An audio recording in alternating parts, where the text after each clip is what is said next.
Police report po tayo, Idol. Naaresto po ng mga otoridad ang isang magsasaka na kabilang po sa top 2 most wanted person sa Santol, La Union, kaugnay po ng kasong umano'y pagtatanim ng marijuana.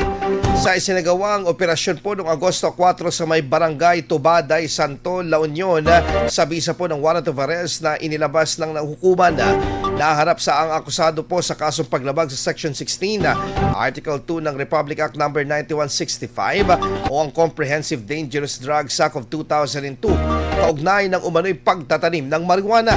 Ayon sa korte, walang inirekomendang piyansa para sa pansamantalang paglaya nito. Kasalukuyan namang nasa kustodiya ng Santol Municipal Police Station ang akusado habang hinihintay ang commitment order para sa paglilipat nito sa pangangalaga ng BGMP. Ayon sa La Union Police Provincial Office, bahagi ng kanilang pinigting na kampanya laban sa wanted person ang naturang operasyon upang matiyak na naihaharap sa hukuman ang mga akusadong may kinaharap na kaso. Pinaalalahanan din ng pulisya na ang akusado ay tinuturing na inosente hanggat hindi pa napapatunayang nagkakasala sa pinal na desisyon ng korte. IFM News. IFM News. IFM News.